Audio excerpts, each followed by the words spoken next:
Paris, sometime in 2014, a group of analysts walked into the office of Eugene Kaspersky, the ebullient founder of Russian cybersecurity firm Kaspersky Lab, to deliver some sobering news. Trending articles. Bad rabbit ransomware, should you be scared?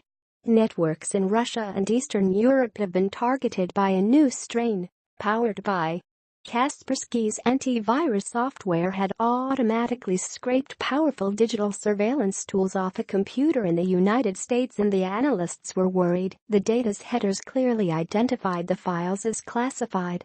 They immediately came to my office, Kaspersky recalled, and they told me that they have a problem.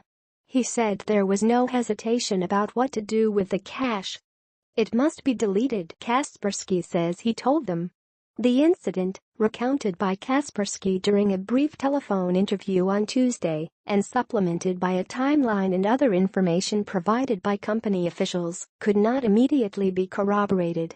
But it's the first public acknowledgement of a story that has been building for the past 3 weeks, that Kaspersky's popular antivirus program uploaded powerful digital espionage tools belonging to the National Security Agency from a computer in the United States and sent them to servers in Moscow.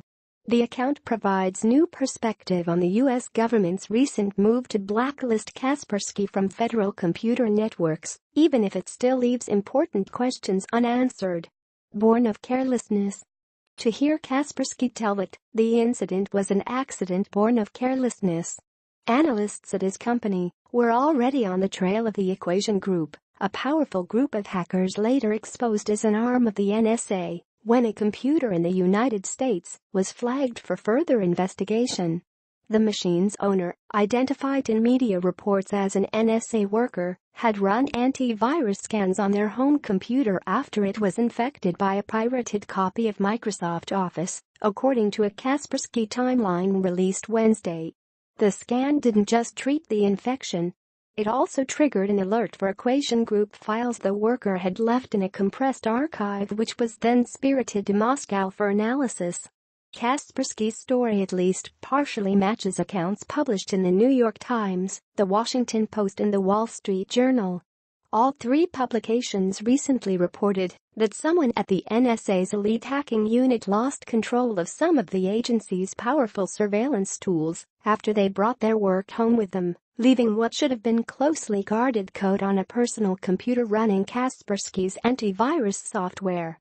But information security experts puzzling over the hints dropped by anonymous government officials are still wondering at whether Kaspersky is suspected of deliberately hunting for confidential data or was merely doing its job by sniffing out suspicious files.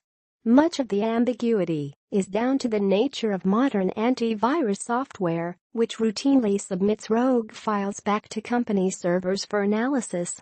The software can easily be quietly tweaked to scoop up other files too, perhaps classified documents belonging to a foreign rival's government, for example.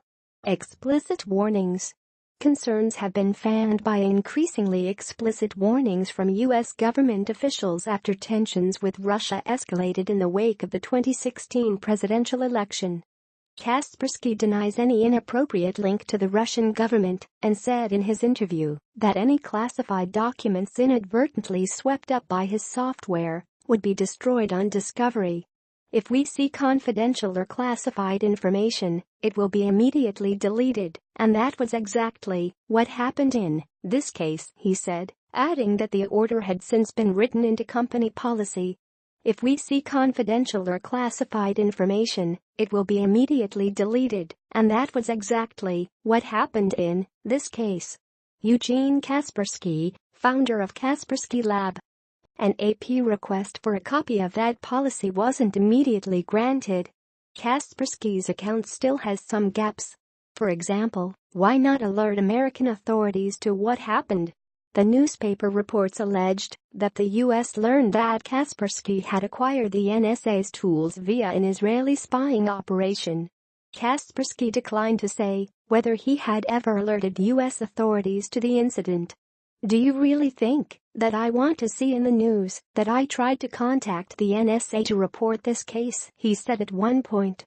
"Definitely I don't want to see that in the news." So did he alert the NSA to the incident or not? "I'm afraid I can't answer the question," he said. Plausible explanation?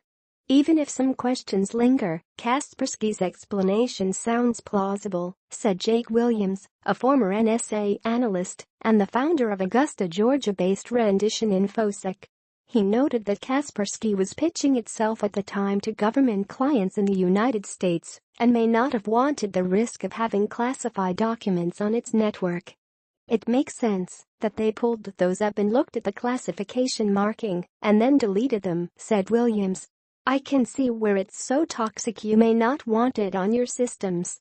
As for the insinuation that someone that I am in at the NSA not only walked highly classified software out of the building, but put it on a computer running a bootleg version of Office," Williams called it absolutely wild.